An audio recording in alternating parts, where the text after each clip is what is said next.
Welcome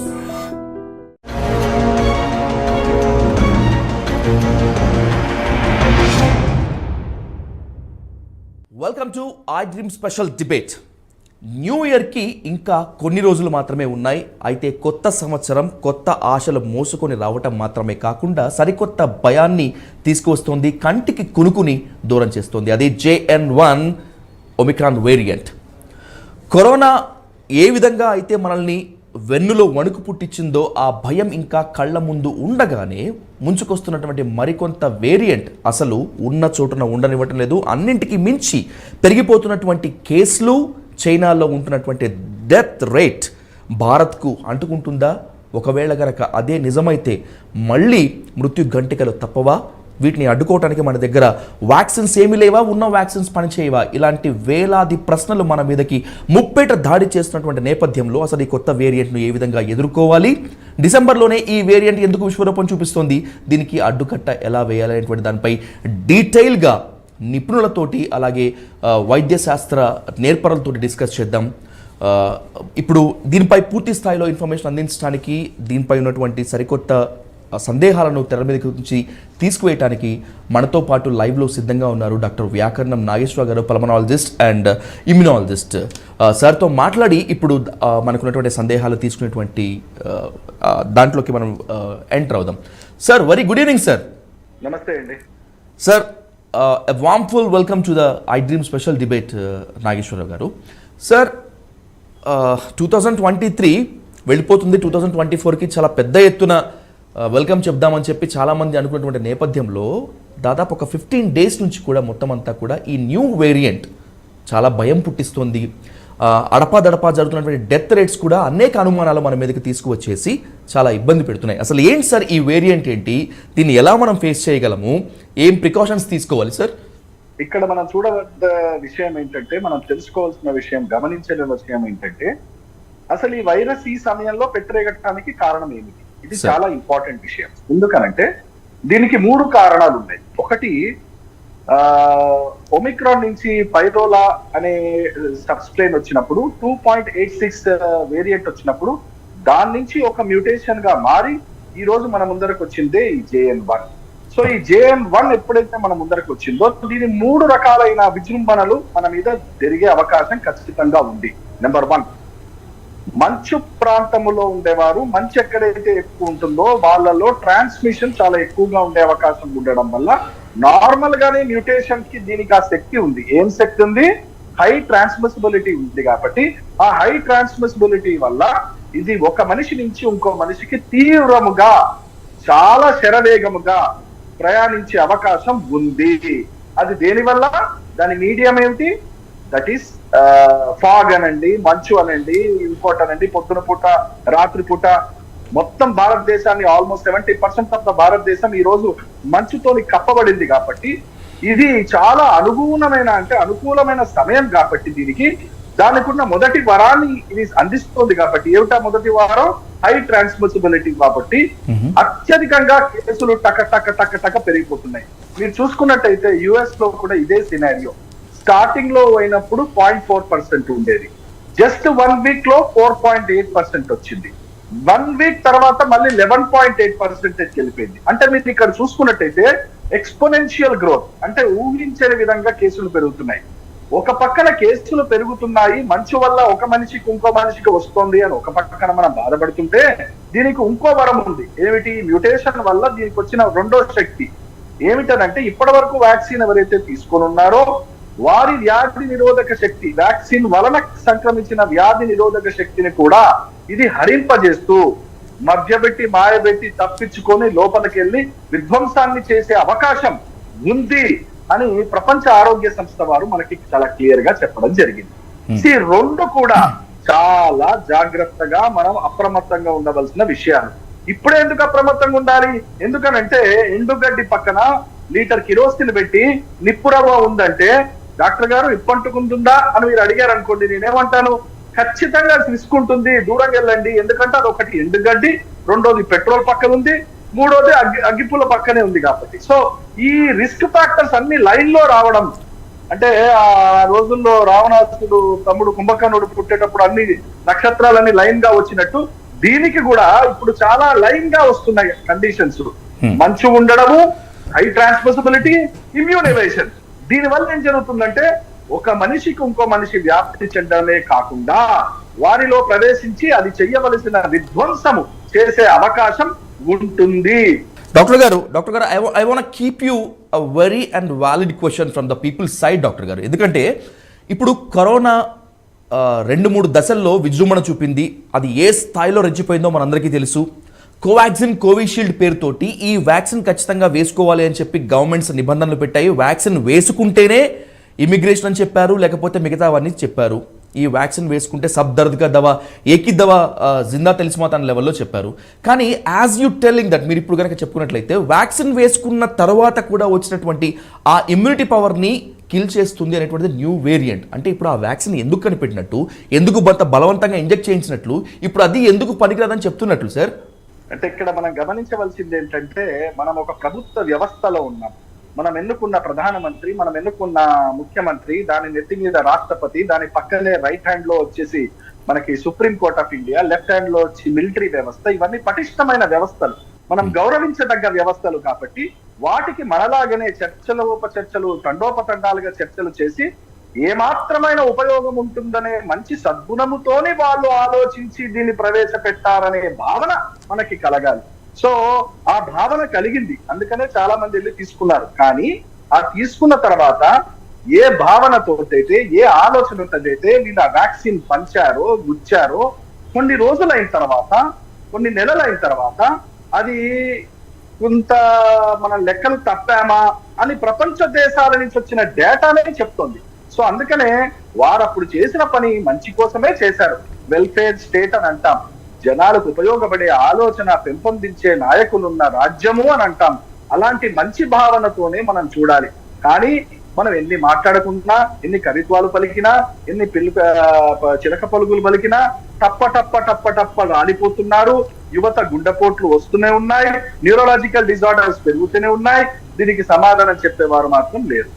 so ఇవన్నీ ఒక పక్కన గవర్నమెంట్ ని నమ్ముతున్నాము, ఇంకో పక్కన గవర్నమెంట్ లో ఉన్న వాళ్ళు ఎవరండి? ఇప్పుడు పక్కన జగన్నాథన్ లాంటి వారు, ఆ పెద్దలు, పూజ్యులు, అట్లాంటి వాళ్ళు సైంటిస్టులుగా, సీఎంలు గారు కదా. ఒక మనిషి అయ్యాడు అబ్దుల్ కలాం గారు, చేతులెత్తి దండం పెట్టాలి. అట్లాంటి వాళ్ళు రేర్ గా వస్తారు. మిగతా వాళ్ళందరూ కూడా రాజకీయ ప్రోద్బలంతో వచ్చిన వాళ్ళు కాబట్టి వాళ్ళకి పాపం అంత సబ్జెక్ట్ నాలెడ్జ్ ఉంటుంది కాబట్టి వాళ్ళు డిపెండ్ అవుతారు. సో వాళ్ళు ఎవరి మీద అయితే డిపెండ్ అవుతారో అప్పుడు మంచిగా ఆలోచించారు కాబట్టి. కానీ వ్యాక్సిన్ తీసుకోవడం వల్ల ఇప్పుడు యథాతథ పరిస్థితుల్లో అంతగా మిమ్మల్ని ప్రొటెక్ట్ చేస్తుందా అని అంటే ఉండదు అనే భావన ఉండాలి. లేదనంటే వ్యాక్సిన్ తీసుకున్నా కదా, నాకేంటి, నేను ఇక్కడ హైదరాబాద్ లో బయలుదేరాను, ఒకటి గుచ్చుకున్నాను, ఢిల్లీలో వెళ్ళి ఇంకోటి గుచ్చుకున్నాను, లండన్ లోకి వెళ్ళి 2 గుచ్చుకున్నాను, 4 తీసుకున్న వాళ్ళు ఉన్నారు నా దగ్గరకు వచ్చి చెప్పేవాళ్ళు. ఎవరైనా ఎన్నైనా తీసుకోనండి, ఇప్పుడున్న పరిస్థితుల్లో ఇమ్యూన్ ఎవేషన్ అనేది అయితే మనం మాట్లాడుతున్నామో దానికి మీరు వ్యాక్సిన్ తీసుకున్నారా, తీసుకోలేదా, అది చాలా చక్కగా పసిగడుతుంది. అది తప్పించుకుని ఎలా వెళ్ళాలో దానికి తెలుసు. ఆ మ్యూటేషన్ అర్థమే అది. డాక్టర్ నాగేశ్వర గారు, please permit me one second మీరు చర్చలో పాల్గొనే ప్రొఫెసర్ జగన్నాథం గారు కూడా మనతో మాట్లాడడానికి సిద్ధంగా ఉన్నారు. ఆయన వ్యూ పాయింట్ కలుగుకునేటువంటి ప్రయత్నం చేద్దాం. గుడ్ ఈవినింగ్ జగన్నాథం గారు. సార్ నమస్కారం sir, welcome to I dream special debate. Sir చూస్తున్నాం వేరియంట్ క్రమక్రమంగా విస్తరిస్తోంది, డెత్ రేట్ మరణ గంటికలు మోగిస్తోంది. ఒక పక్క భారత ప్రభుత్వాలు కావచ్చు, లేకపోతే ఇంకేదన్నా వైద్యశాస్త్ర నిపుణులు కాబట్టి హెచ్చరికలు పట్టించుకోనట్టుగా ఉన్నటువంటి పరిస్థితి, దాదాపు చేతులు తీసిన పరిస్థితిగానే ఉన్నట్టు ఆఫ్ ద రికార్డ్ చెప్తున్నారు. How do explain? ఏంటి సార్ మీరేం కామెంట్ చేస్తారు ఇప్పుడు సిచ్యువేషన్స్ మీద? ఎలా ఫేస్ చేయాలంటారు? ఇప్పుడే మనకి వ్యాకరణం వారు కరోనా వ్యాకరణాన్ని బాగా వివరించారు. ఎందుకంటే ఈ కరోనా ఆ ఏబిసిడీని మార్చుకుంటోంది, అంటే మ్యూటేషన్ చెందుతోంది. ఒక నిర్మాణం మరొక నిర్మాణంగా మారుతోంది.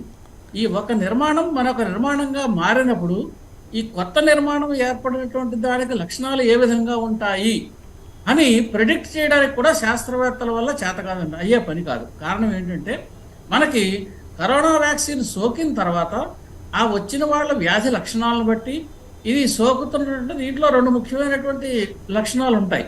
ఒకటి ఎక్కువ మందికి సోకే లక్షణం ఒకటి రెండవది సోకిన వాళ్ళ యొక్క ఉధృతిని బాగా పెంచేది, అంటే ఇన్ఫెక్టివిటీని పెంచేది రెండవది. ఈ 2 రకాలైనటువంటి లక్షణాలు ఇటువంటి మ్యూటేషన్స్కి వస్తున్నాయి. ఈ రెండిటిల్లో ఏది ఇందులో ఎక్కువగా ఉంది అనేటువంటి దాన్ని మనం స్పష్టంగా అర్థం చేసుకోవాల్సిన అవసరం ఉందండి. ఇది అర్థం చేసుకోవాలంటే మనకి థియరిటికల్గా ఎన్ని మ్యూటేషన్స్ వస్తాయనేటువంటి కంప్యూటేషనల్ నాలెడ్జ్ దాని ప్రకారంగా మనం చెప్పగలిగినా ఫలానా నిర్మాణం కలిగినటువంటి వైరస్ ఈ వ్యాధి లక్షణాలు కలగజేస్తుందని కానీ లేదా ఇంతటి వ్యాప్తిని కలిగి ఉంటుందని కానీ మనం ప్రిడిక్ట్ చేయగలిగేటటువంటి అల్గారిథమ్స్ కానీ ప్రిడిక్ట్ చేయగలిగేటువంటి పరిస్థితి కానీ మన దగ్గర లేదు. ఈ పరిస్థితుల్లో మనకి సహజ సిద్ధంగా వచ్చినటువంటి వేరియంట్ ఏదైతే ఉందో ఈ వేరియంట్ ఏమిటి అన్నది కనుక్కునే శక్తి సామర్థ్యాలు మన దగ్గర ఉన్నాయి. ఇది కొంతమందికి స్ప్రెడ్ అయిన తర్వాత దీని గురించి మనకి ఇది స్ప్రెడ్ అయ్యే లక్షణం ఎక్కువ ఉందని లేదా ఇన్ఫెక్షన్ చేసిన తర్వాత ఇన్ఫెక్టివిటీ ఎక్కువగా ఉందని దాని ఆర్జీలో వాల్యూస్ అలా రకరకాలైనటువంటి గణాంకాల ద్వారా ఇది ఎంతమందికి ఒక వైరస్ ఒకళ్ళు ఎంతమందిని వ్యాధిగ్రస్తులు చేయగలరు లేదా ఒక వైరస్ ఇది ఇన్ఫెక్ట్ చేసిన తర్వాత ఎంత ఉధృత స్థాయిలో వారికి ఈ రోగ లక్షణాలను పెంచగలదు అనేటటువంటి విషయం మనం స్టడీ చేసిన తర్వాత మాత్రమే తెలుస్తుంది. అటువంటి పరిస్థితుల్లో గ్రహించినటువంటి మ్యూటెంట్లో JN1 మ్యూటెంట్ ఒకటి. ఇంతకుముందు ఒమిక్రాన్ వచ్చినప్పుడు మనం ఏమనుకున్నాం, మనకి వ్యాధి లక్షణాలు తక్కువగా ఉన్నాయి, మైల్డ్గా ఉన్నాయి, కాబట్టి దీనివల్ల మనకి ఎక్కువ ప్రమాదం లేదనేటువంటి స్థితికి వచ్చాం. 3rd వేవ్ 4th వేవ్లు వచ్చిన తర్వాత 5th వేవ్ అలా వేవులు మారిన తర్వాత దీనివల్ల కొంత ధైర్యం వచ్చింది. దీనికి ధైర్యం రావడానికి కారణం ఏంటంటే 2 కారణాలండి. ఒకటి వ్యాక్సినేషన్ తప్పనిసరిగా కొంత పనిచేసింది. రెండవది కొంతమందికి మనం ఈ కరోనా వ్యాధిగ్రస్తులైన వాళ్ళకు కూడా లక్షణాలు లేకుండా ఉన్నటువంటి వాళ్ళు కొంతమంది ఉన్నారు. ఎసిమ్టోటిక్ అని పిలిచాను దీన్ని.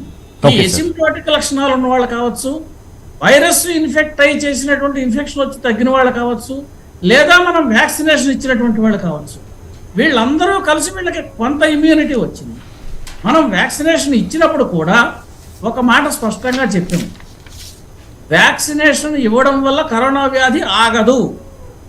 ఒకవేళ వ్యాక్సిన్ ఇచ్చిన తర్వాత కరోనా వ్యాధి యొక్క ఉధృతిని తగ్గిస్తుంది, అంటే మరణాలకు వెళ్ళే వాళ్ళని మరణాలు లేకుండా ఆపిచేస్తుంది, ఇన్ఫెక్టివిటీ ఎక్కువగా ఉండే వాళ్ళకి అంత ఇన్ఫెక్టివిటీ లేకుండా తగ్గిస్తుంది.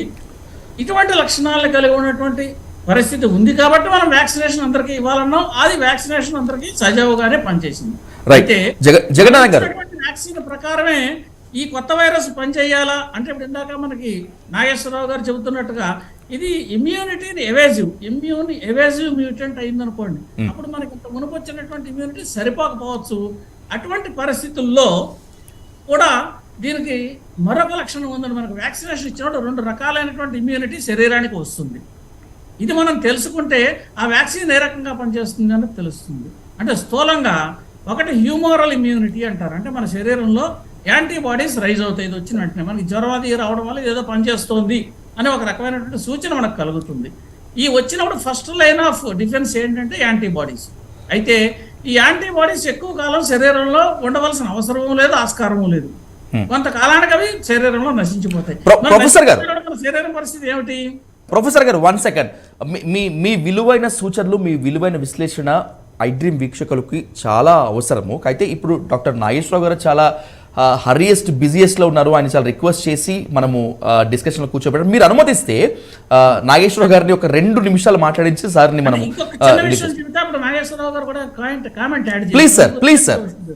Please carry on sir.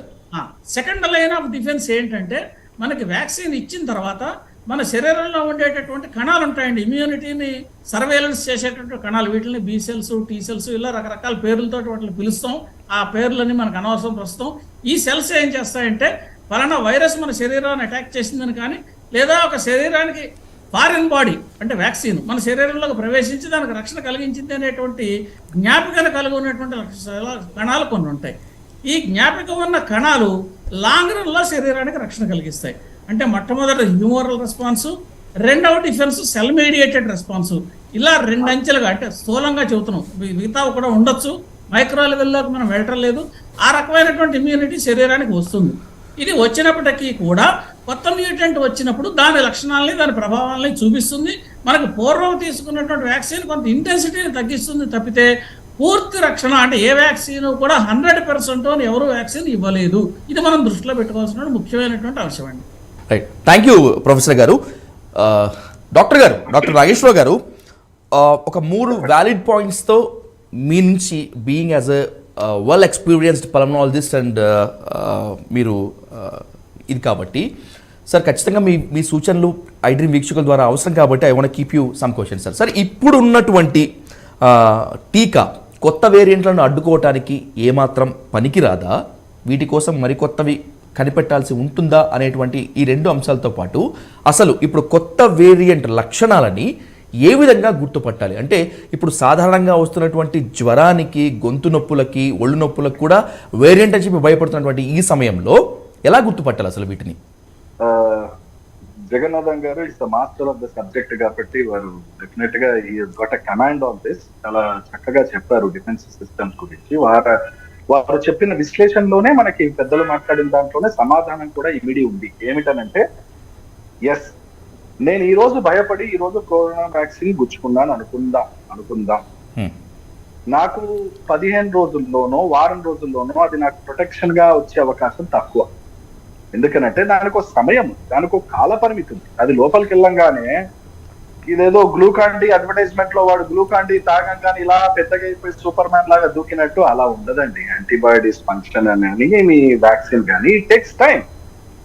It effects the immune system. ఆ సెల్యులార్ లెవెల్లో ఇమ్యూన్ సెల్స్ ని అది మార్చే అవకాశంగా దాన్ని వాడతాం. కరాఖండిగా చెప్పాలంటే ఇప్పుడున్న పరిస్థితుల్లో వ్యాక్సిన్ గురించి ఎంత తక్కువగా మాట్లాడితే అంత శ్రేయస్కరం. మరి ఏం మాట్లాడాలండి? ఏం మాట్లాడాలి అంటే, ఫస్ట్ నువ్వు ఇప్పుడు ఎలా ఉంది అని అంటే, సునామీ వస్తుంది, గవర్నమెంట్ కి ఫోన్ చేస్తున్నారంటే 2 హెలికాప్టర్లు పంపిస్తారా అని అడిగామనుకోండి, వాడు నీ ఫోన్ ఎత్తి మాట్లాడి, వాడు వేరే లైన్లు పెట్టి, వాడు డిఫెన్స్ మినిస్ట్రీకి చెప్పి, వాడెత్తి ఫోన్ చెప్పి, పైలట్ ఇడ్లీ తింటుంటే వాడు వచ్చి, వాడు హెలికాప్టర్ వేసుకుని వచ్చే లోపల మిమ్మల్ని గుర్తుపట్టడం కష్టం. ఎందుకంటే ఆ సునామీ కొట్టుకోపోతారు. మీరు అసలు ఉంటామో లేదో తెలియదు కదండి సార్. అసలు ఇంపాసిబుల్. ఇప్పుడు మీరు చేయవలసింది ఏంటంటే, మీరు ఆల్రెడీ సింబల్ మీ ముందర ఉంది. మీరు ఏం చేయాలి? పోలీస్ కి ఫోన్ చేస్తారా? ఫారెస్ట్ డిపార్ట్మెంట్ కి ఫోన్ చేస్తారా? పరుగు మీరు ఎక్కడికి వెళ్ళాలో, ఎక్కడికి ఎక్కుతారో, ఏ చెట్టుకు ఎక్కుతారో, ఏ పుట్టను దాక్కుంటారో first you protect yourself అని అంటాం కదా. Same situation. ఈ రోజు ప్రజలు కరోనా ముందర నిలబడ్డారు. ఈ పరిస్థితుల్లో నేనేం చేస్తే బాగుపడతాను, నా కుటుంబాన్ని నేను ఏం చేస్తే కాపాడుకోగలుగుతాను అని తెలుసుకోవాల్సిన అవసరం కుటుంబంలో ఉన్న పెద్దకి బాధ్యత, అందరినీ చూసుకోవాల్సిన బాధ్యత ఉంటుంది. ఇక్కడ ఐ డ్రీమ్స్ ప్రేక్షకులకి ఇప్పటి వరకు ఎవ్వరూ కూడా ఆలోచించని విషయము ఒక ఇమ్యూనాలజిస్ట్ గా నేను నిస్సందేహంగా చెప్తున్నాను. Please sir. ఏం జరుగుతుందనంటే, ఎంతసేపు జలుబే కదా, ఏమైతుంది, వైరస్సే కదా, దగ్గే కదా, 2 రోజులు జ్వరం వస్తే ఇంట్లో పడుకుంటాను కదా, దానివల్ల నష్టం ఏమిటి? మాత్రం 4 రోజులు పడుకొని 5వ రోజు తిరిగి వెళ్ళిపోతాను, నేను జయించేశాను, కోవిడ్ వారియర్స్, ఇలా మనం మాట్లాడుకున్నాం కదండి స్టార్టింగ్ లో. ఇప్పుడు నేను చెప్తున్న విషయాలు చెప్తున్నాను. ఒక్కసారి ఇంట్లో పిల్లి దూరింది అనుకోండి, ఆ కిచెన్ లో గిన్నెలు పడేస్తుంది, అక్కడ పాలుంటే పాలను కింద పడేస్తుంది, అక్కడ అన్ని నానా ధ్వంసం చేసి వెళ్ళిపోతుంది పిల్లి మనం వచ్చేసరికి. అదే పిల్లి కాదనుకోండి, ఒక సింహం వచ్చింది మీ ఇంట్లోకి, అది ఏం చేస్తుంది? నీ కిచెన్ దగ్గర పాలు ఇదో చూడదు, అది వెయిట్ చేస్తూ ఉంటుంది. ఎప్పుడు డోర్ ఓపెన్ చేస్తాడా లటక్మని పట్టుకొని నోట్లో పెట్టుకుందామని చూస్తుంది. ఈ రోజు మనం డీల్ చేస్తున్న విషయం ఒక సింహం గురించి. అంటే అది రావడం అనేది జరిగితే డ్యామేజ్ అవ్వడం అనేది ఖచ్చితము. ఆ డ్యామేజ్ చావు వరకు వెళ్తుందా? వెళ్ళకపోవచ్చు, కానీ డ్యామేజ్ ఇస్ దేర్. టైర్ ఎంత గట్టిదైనా, నేను బండల మీద రాళ్ల మీద తిరిగితే డ్యామేజ్ వియర్ అండ్ టేర్ ఉంటుందా? టైర్ కి ఉండదా? ఉంటది. వాడు ఎన్ని అడ్వర్టైజ్మెంట్ చెప్పినా ఆ టైర్ కి వియర్ అండ్ టేర్ ఉంటది. అట్లాగే ఎంత మనం చెప్పినా కూడా నాకేం లేదండి, నేను బయటపడ్డానండి అని అంటారు. కాదండి, ఒక్కసారి వైరస్ సోకితే మీ శరీరములో ఉన్న అవయవాలని, వ్యాధి నిరోధక శక్తిని, కీలకమైన మెటబాలిక్ డిజార్డర్స్ ని తెచ్చిపోతుంది. అది చాలా మంది ఏమనుకుంటారంటే, కరోనా వైరస్ వల్ల దెబ్బ పడుతుందా, వైరస్ వల్ల దెబ్బ పడదా అని, కరోనా వ్యాక్సిన్ వల్ల దెబ్బ పడుతుందా లేదా అని మనం మాట్లాడుకున్నాం. వైరస్ వ్యాక్సిన్ వరకు కాదు, ఈ వైరస్ ఇంజనీర్, ఈ వైరస్ డ్యామేజ్ చేయడానికి వస్తుంది. ఈ వైరస్ రావడమే మీ కాలేయమో, మీ మూత్రపిండాలో, మీ మెదడో డ్యామేజ్ చేయడానికి వస్తుంది. సో అది మీరు ఇంటి నుంచి, బంగ్లా నుంచి పతంగి వదిలిపెట్టారనుకోండి, మీరు ఎటెల్లాలో మీరు ఎట్లాగైతే గైడ్ చేస్తారో దాన్ని, అట్లాగే ఈ వైరస్ కూడా అలాగే తయారు చేయబడ్డదనే విషయం మర్చిపోవద్దు. అది రావడం అనేది జరిగితే డ్యామేజ్ తథ్యం. ఆ డ్యామేజ్ వలనే, ఇమ్యూన్ చేంజెస్ వలనే మెటబాలిక్ డిజార్డర్స్ వస్తున్నాయి, సెరిబ్రల్ బ్లీడ్స్ అవుతున్నాయి, కార్డియాక్ ప్రాబ్లమ్స్ వస్తున్నాయి, వైరస్ వ్యాక్సిన్ గురించి తర్వాత మాట్లాడదాం. అసలు వైరస్ డేంజరస్ అంటున్నా నేను, అది రావద్దు అంటున్నా నేను. ఇంట్లో సింహం వచ్చినట్టే అది ఎవరిని తలలో పెట్టుకొని పోతుందో, ఎవరిని కటక్ సపరించుకుంటూ పోతుందో తెలియదు. ఓకే, చాలా మందికి తెలియదండి. డాక్టర్ నాగేశ్వర గారు, ఎస్ నాగేశ్వర గారు, మీరు చెప్పింది వాస్తవమే. అది పిల్లి కాదు సింహమే, ఒప్పుకుంటాను. కానీ సింహాన్ని రాకుండా ఎలా ఆపాలి అసలు? ఒకవేళ వస్తే ఏ విధంగా ప్రొటెక్ట్ చేసుకోవాలి? 4-5 విషయాలు అంటే నేను ఒక 4-5 days నుంచి కొంతమంది పేషెంట్స్ ని ట్రీట్ చేసిన తర్వాత ప్రత్యేకముగా వాళ్ళకి నేను ఫోన్లు చేసి, అయ్యా నాకు మీ కంప్లైంట్స్ నాకు వివరంగా చెప్పండి అని రాత్రి 11 అయినా 12 అయినా బుక్కును నోట్స్ రాసుకుంటూ నేను అర్థం చేసుకున్నానండి. దీన్ని ఏంటనంటే, నెంబర్ 1 గొంతులో గరగర ఉండడం. నెంబర్ 2 ఫస్ట్ చాలా మందికి వచ్చేదే సోర్ థ్రోట్. చాలా మందికి సోర్ థ్రోట్ గా మొదలవుతుంది ఫస్ట్ డే నాడు. సెకండ్ డే నాడు ఏం జరుగుతుంది? తుమ్ములుగా, ముక్కు కారడంగా, తలంత దిమ్ముగా. థర్డ్ డే ఏమైతుంది? పొడి దగ్గు. ఫోర్త్ డే దగ్గు తెమడ. ఫిఫ్త్ డే వరకు పోయిన తర్వాత అప్పుడు ఆయాసం గాని, కొద్ది ఒళ్ళంత నొప్పులు గాని, విపరీతమైన జ్వరం గాని, వాడికి థర్డ్ డే నుంచి ఫోర్త్ డేనే వస్తున్నాయి ఇవన్నీ. సో మనం గమనించవలసింది ముఖ్యం. నాకు ఒకవేళ గనక జలుబు ఉంది, నాకు ఒకవేళ తలకాయ నొప్పి ఉంది, నాకు గొంతు కొద్దిగా కచకచ కిచకిచ ఉంటుంది, నాకు ఇబ్బంది అవుతోంది, మింగటానికి కష్టంగా ఉంది అన్నప్పుడే ఇది ఫస్ట్ సింటమ్స్. ఎవరైతే ఈ ఫస్ట్ సింటమ్స్ ని గమనించి ట్రీట్మెంట్ మొదలు పెడతారో చక్కగా అద్భుతంగా బయటపడతారు.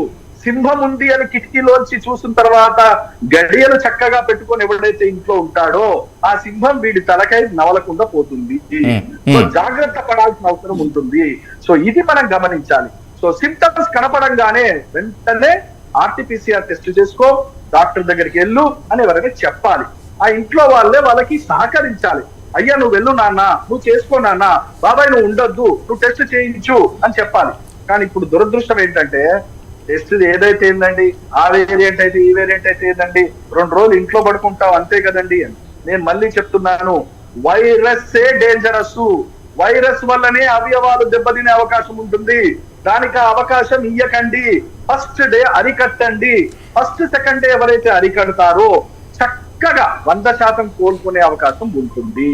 Right sir, thank you so much doctor Nageswara గారు. మీ విలువైన సమయాన్ని మాకు కేటాయించి ఏ జాగ్రత్తలు తీసుకోవాలో, ఏ జాగ్రత్తలు తీసుకుంటే ప్రాణాపాయం రాదో అని చెప్పి ఇంత బిజీ షెడ్యూల్లో కూడా ఐ డ్రీమ్ వీక్షకులకు విలువైన సమాచారాన్ని మాకు అందించినందుకు thank you so much for the participation of in to this debate sir. మళ్ళీ ఈ వేరియంట్ అయిపోయేంత వరకు ప్రజలకు మొత్తానికి భయం కన్నా కూడా అవేర్నెస్ ముఖ్యం కనుక మీలాంటి వెల్ ఎక్స్పీరియన్స్డ్ పల్మనాలజిస్ట్ అండ్ అలాగే ఇమ్యునాలజిస్ట్ యొక్క సలహాలు, సూచనలు మాకు అవసరం అయినప్పుడు ఖచ్చితంగా మిమ్మల్ని కాంటాక్ట్ చేస్తాం. Thank you so much sir. Thank you so much. Jagannatham గారు నమస్కారం సార్. నమస్కారం. స్టూడియో వారికి నమస్కారం. Thank you. Thank you so much sir.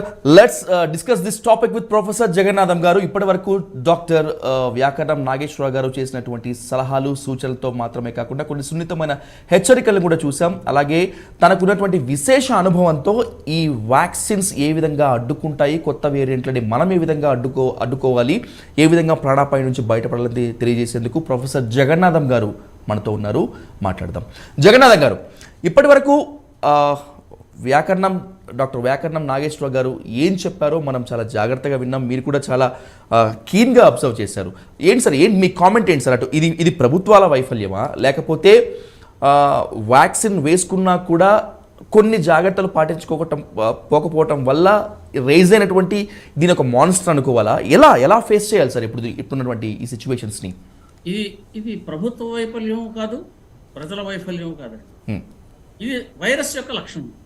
ఎందుకంటే వైరస్ మనకు మొట్టమొదటి వచ్చినప్పుడు దాన్ని చూసి మనం లాక్డౌన్ చేసుకున్నాం. ఎందుకు చేసాం? అది మన దగ్గరికి రాకుండా ఉండడం కోసం అనేటువంటిది జాగ్రత్తలు తీసుకోవడం కోసం అని చెప్పి ఆ లాక్డౌన్ చేయాల్సినటువంటి పరిస్థితి మనకు ఏర్పాటైంది. ఇది వైరస్లో ఉన్న లక్షణం ఏమిటంటే, ఈ వైరస్ అనేక మంది ఒకళ్ళ నుంచి ఒకళ్ళకి సోకేటప్పటికి ఇది పరివర్తనాలు చెందేటటువంటి లక్షణాలు కూడా కలిగి ఉంది. అంటే మనకు మొట్టమొదట కోవిడ్-19 2019 సంవత్సరంలో ఏదొచ్చిందో ఇప్పుడు ఈవేళ వైరస్ లేదు. ఇప్పుడు దాంట్లో ఉన్న స్పైక్ ప్రోటీన్లో అనేక రకమైనటువంటి మార్పులు చెందాయి. అందుకనే దానికి JN1 అని, XBB అని, BA2 అని ఇలా రకరకాల నామకరణాలు చేస్తూ వచ్చాం. ఒక్కొక్క మ్యూటెంట్కి ఒక్కొక్క నామకరణం చేస్తూ వచ్చాం. అయితే మనం అనుకున్నట్టుగా ఒక్కొక్క మ్యూటెంట్ కొన్ని ప్రత్యేక లక్షణాలు కలిగి ఉంది. ఇప్పుడు ముఖ్యంగా JN1 వచ్చేటప్పటికి వచ్చే పరిస్థితి ఏంటి అంటే, ఇది తప్పనిసరిగా కొన్ని మరణాలను కూడా కలగజేసింది. ఇది చాలా ముఖ్యమైనటువంటి విషయం అండి. మనకి కేవలం ఒక వైరస్ వేరియంట్ వచ్చి జ్వరం రంప దగ్గుతో ఆపు చేస్తే మనకు వైద్యుల దగ్గరికి వెడితే దీన్ని తగ్గించుకునే ఉన్న పరిస్థితి దగ్గరికి ఆగితే ఉన్న పరిస్థితి వేరు. మనం వైద్యుల దగ్గరికి వెళ్ళిన తర్వాత కూడా దీని తీవ్రత ఎక్కువగా ఉండి మరణాలకు తీసుకెడుతోంది అంటే మనం తీసుకోవాల్సిన జాగ్రత్తలు కూడా ఎక్కువగా అవసరము అని. ఎందుకంటే మరణాల నుంచి రక్షించడం కోసమే కదా మనం వ్యాక్సినేషన్ చేసినా, మందులు వేసినా, వైద్యం దగ్గరికి వెళ్ళినా మరణాల నుంచి రక్షించుకోవడం కోసం అని చెప్పి. అయితే డాక్టర్ గారు చెప్పినట్టుగా ఇవి లక్షణాలు క్రమేపీ పెరుగుతున్నాయి. ఇప్పుడు వారు చెప్పినట్టుగా మొదటి స్థాయిలో ఉన్నటువంటి లక్షణం ఎప్పుడైతే గ్రహించామో ఆ మొదటి స్థాయిలో లక్షణం ఉన్నప్పుడు మాత్రమే ప్రజలు వెళ్ళి వెంటనే పరీక్షలు చేయించుకోవడం సరైనటువంటి మార్గం. అక్కడ మనకి అది కరోనా వైరస్ అవునా కాదా అన్న విషయం తేలుతుంది. అది కరోనా వైరస్ అవునా కాదా అని చెప్పి RT-PCR చేసిన తర్వాత నిర్ధారణ చేసిన తర్వాత దానికి ఏ రకమైనటువంటి వైద్యం చేయాలి. ఇది ఇన్ఫ్లుయెన్స్, ఎందుకంటే ఈ JN.1 అనేటువంటి వేరియంట్ ఏదైతే వచ్చిందో దీనికి ఇన్ఫ్లుయెన్జా లైక్ ఇన్ఫెక్షన్స్, అంటే ఇన్ఫ్లుయెన్జా వైరస్ అటాక్ చేస్తే ఏ రకమైన లక్షణాలు ఉన్నాయో దీనికి కూడా రమారమిగా అవే లక్షణాలు ఉన్నాయి. కాబట్టి మనకి మిస్లీడింగ్ రిజల్ట్స్ అనమాట. అంటే ఒక వైరస్ మనకి మిస్లీడ్ చేస్తోంది. ఇది ఇన్ఫ్లుయెన్జానా కరోనానా ఈ రెండింటికి మధ్యలో ఏదో తెలియని పరిస్థితి. అందుకని ఇందాక డాక్టర్ గారు క్రమేపీ పెరుగుతున్న లక్షణాలు చెప్పేటప్పుడు మొదటి దశ, రెండవ దశ, ఏదవ దశలో కనీసం వెళ్ళి పరీక్ష చేసుకుని వెంటనే ఐసోలేషన్ అయిపోవాలి. ఈ ఐసోలేషన్ అనేటువంటిది మొట్టమొదటి నుంచి మనం చెబుతున్నాం. ఏం చేద్దంటే కరోనా వైరస్ వచ్చిన వాళ్ళ దగ్గర నుంచి వాయుగోళాల ద్వారా, ఏరోసాల్స్ ద్వారా చుట్టుపక్కల పరిసరాలకు వ్యాప్తి చెందుతోంది. కాబట్టి తప్పనిసరిగా ఐసోలేషన్లోకి వెళ్ళి డాక్టర్ సూచనలు, సలహాలు ప్రకారం సరైనటువంటి వైద్యం చేయించుకోవాలి. అయితే కొంతమందికి, చాలామందికి ఇప్పుడు ఈ వచ్చినటువంటి JN.1 వైరస్ ఒక 99% దాకా వచ్చినటువంటి జనాభాకి ఇంటి దగ్గర ఉండి వైద్యం చేయించుకుంటే కూడా తగ్గుతోంది అనేటువంటి కొన్ని రిపోర్ట్లు వస్తున్నాయి. కాబట్టి అంత ఇదిగా లేదు. అలా అని చెప్పి మనం దాన్ని నెగ్లెక్ట్ చేస్తామా? మరణాలు కూడా సూచిస్తుంది, కొన్ని మరణాలు కూడా జరిగాయి. కాబట్టి మరణాలు జరిగాయి. ఇప్పుడు ఒక రోజులో మనకి 400 కేసులు పెరిగినట్టుగా రిపోర్ట్లు తెలుస్తున్నాయి. ఒక రోజులో 400 కేసులు, మొత్తం దేశవ్యాప్తంగా ఇవాళ ఉన్న కేసులు రమారమే 4000 కేసులు ఉన్నాయి. అవును సార్. దీంట్లో 100 కేసులు పైబడి JN.1 వైరస్ అని మాత్రమే చెబుతున్నారు. అంటే ఈ 400 కేసులే ఉన్నాయా, ఈ 4000 కేసులే ఉన్నాయా, లేదా ఇంతకు మించిన కేసులు ఏమైనా ఉన్నాయా, ఇది మనకు తెలియదు. ఎందుకంటే మైల్డ్గా ఉన్న కేసులు, మైల్డ్గా క్యారీ చేసేవాళ్ళు ఎవరైతే ఉంటారో క్యారియర్స్, ఈ మైల్డ్గా వైరస్ని క్యారియర్స్ చేసేవాళ్ళు, ఎసిమ్టోటిక్ వాళ్ళు, వీళ్ళు ఎవరైతే ఉంటారో వాళ్ళు కూడా పొటెన్షియల్లీ స్ప్రెడ్ చేయడానికి ఆస్కారం ఉన్నటువంటి వాళ్ళు. Okay sir. అయితే వీళ్ళకి మైల్డ్గా ఉండి వీళ్ళు ఏదైనా కోమార్బిడిటీ ఉన్న వాళ్ళకి దీన్ని ట్రాన్స్మిట్ చేశారనుకోండి, అటువంటి పరిస్థితుల్లో కోమార్బిడిటీ ఉన్న వాళ్ళకి డేంజర్ ఎక్కువగా ఉంటుంది ఈ ట్రాన్స్మిట్ చేసిన వాళ్ళకంటే. ఈ పరిస్థితుల్లో కోమార్బిడిటీస్ ఉన్న వాళ్ళు, అంటే షుగరు, డయాబెటీసు, హార్ట్ అటాక్, ఇలా సైడ్ సిమ్టమ్స్ వేరే ఇతరత్ర బాధలతో ఉన్న వాళ్ళు ఎవరైనా ఉండి వాళ్ళకి రంప, దగ్గు, జ్వరం ఇలాంటివన్నీ కనుక వచ్చినట్టయితే తక్షణమే పరీక్షలు చేయించుకోవాలి, ఆలస్యం చేయకుండా. వృద్ధులైన వాళ్ళు, వీళ్ళల్లో ఎవరికి ఈ సిమ్టమ్స్ కనిపించినా తక్షణమే పరీక్షలు చేయించుకోవాలి. ఈ పరీక్షకి మనం సరైనటువంటి ఏర్పాట్లన్నీ కూడా గవర్నమెంట్ చేసే, ఎందుకంటే కోవిడ్ వచ్చిందని చెప్పి సెంట్రల్ గవర్నమెంట్ కూడా అందరికీ హెచ్చరికలు, అన్ని రాష్ట్ర ప్రభుత్వాలకి హెచ్చరికలు జారీ చేయడం జరిగింది.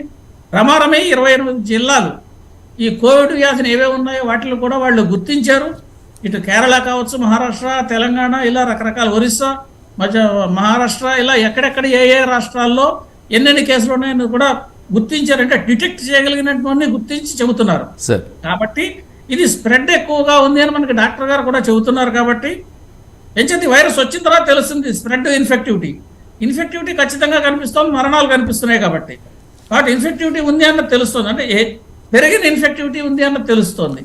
అంటే మన ఇమ్యూనిటీ ఉన్నప్పటికీ కూడా దాన్ని కూడా అధిగమించి మరణానికి తీసుకెడుతోంది అని. ఈ పరిస్థితుల్లో ఏ రకమైనటువంటి వైద్యం చేయించుకోవాలనేటువంటి ఫస్ట్ టెస్టింగ్తో ప్రారంభమవుతుంది. టెస్టింగ్తో కరోనా అన్నది తేలిన తర్వాత కొన్ని సందర్భమైనటువంటి పరిస్థితుల్లో డాక్టర్లే ఈ శాంపుల్స్ని ఇన్సా కాగానే మన దగ్గర ఒక కన్స్ట్రక్షన్ ఉంది దేశంలో. ఓ 10-15 ల్యాబొరేటరీస్లో కంప్లీట్ జీనోమ్ సీక్వెన్సింగ్ చేసే ల్యాబొరేటరీస్ ఉన్నాయి దేశంలో వివిధ ప్రాంతాల్లో. అంటే ఏ ప్రాంతంలో వచ్చినప్పటికీ కూడా దగ్గరలో ఉన్న ప్రాంతంలోకి ఈ వైరస్ను సేకరించి వాళ్ళకి పంపిస్తే వాళ్ళు దాని సీక్వెన్సింగ్ JN.1 అవునా కాదా, లేదా వేరే వేరియంటా, ఏది స్ప్రెడ్ అవుతుందన్నది కూడా గుర్తించగలుగుతాం.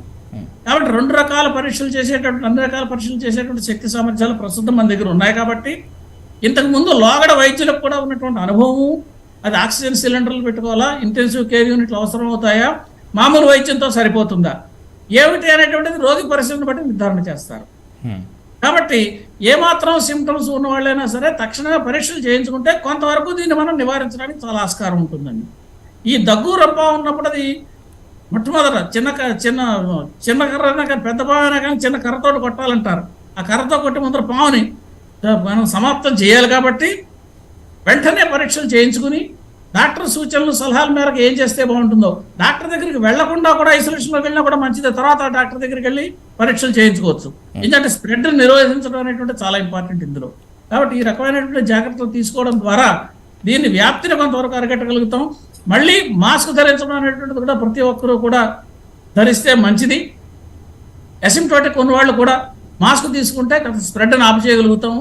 కాబట్టి ఇంతకు మునుపు మనం ఏవైతే కరోనాకి కావాల్సినటువంటి జాగ్రత్తలు తీసుకోవాలని చెప్పామో వాటిలన్నింటినీ తీసుకుంటూ మరొక ముఖ్యమైనటువంటి విషయం ఏంటంటే ఇప్పుడు ఈ వారం రోజుల్లోనూ మనకి పండగలు చాలా వస్తున్నాయి. కాబట్టి అనేకమైనటువంటి మనుషులు గుమిగూడే ప్రమాదం ఎక్కువగా ఉంది, గుమిగూడే అవకాశం ఎక్కువగా ఉంది.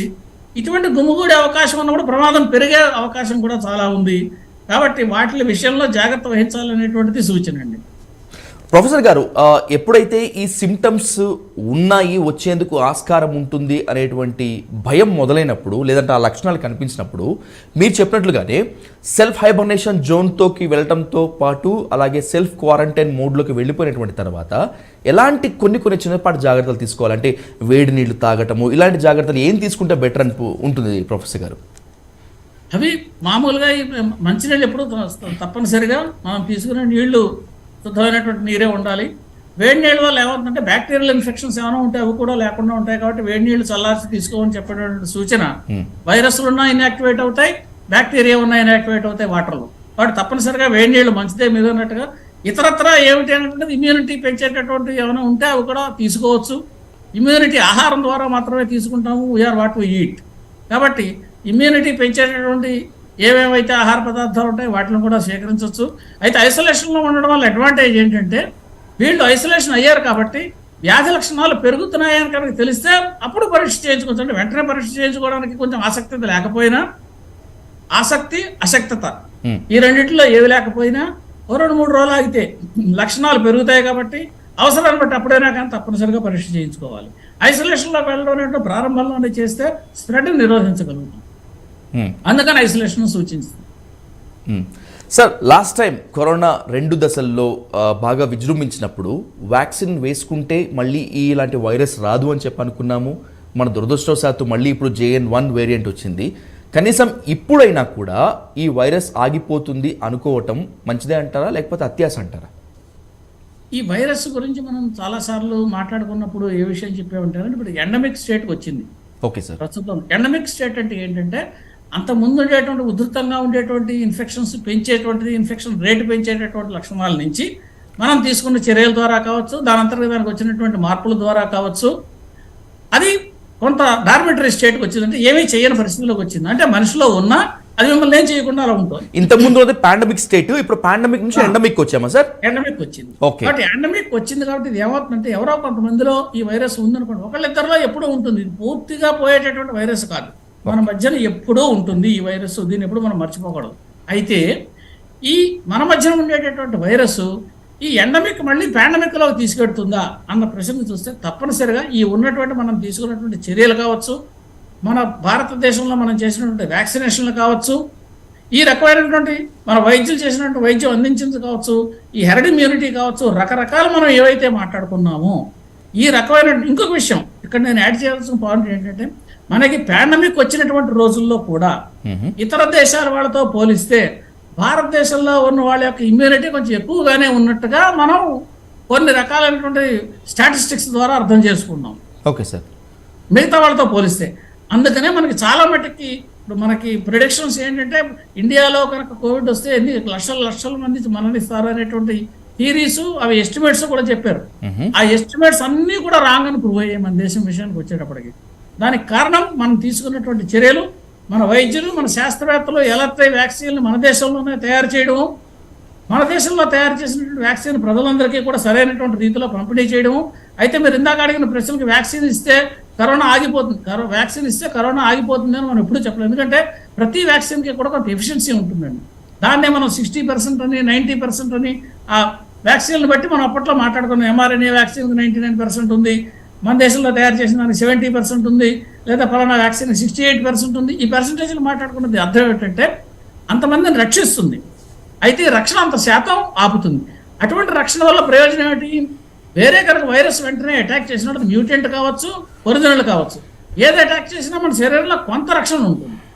ఈ వ్యాక్సిన్ తీసుకోవడం వల్ల ఆ ఒరిజినల్గా వ్యాక్సిన్ లేకుండా ఉన్న వాళ్ళకి తీసుకోవడం వల్ల ఉండేటువంటి ఉధృతి తగ్గుతుంది.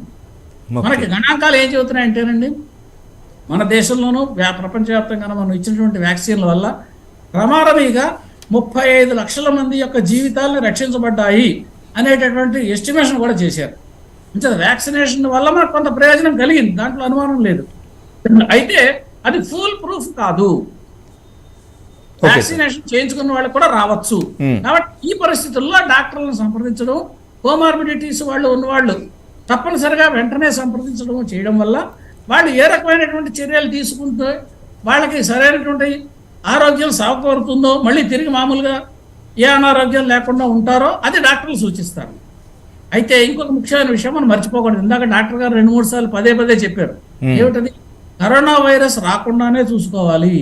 ఎందుకంటే ఇది ప్రోలాంగ్డ్ వైరస్, అంటే వైరస్ దీర్ఘకాలికంగా వచ్చి తగ్గిపోయిన తర్వాత కూడా ఆఫ్టర్ ఎఫెక్ట్స్ ఉన్న వాళ్ళు కూడా చాలా మందిని చూసాం.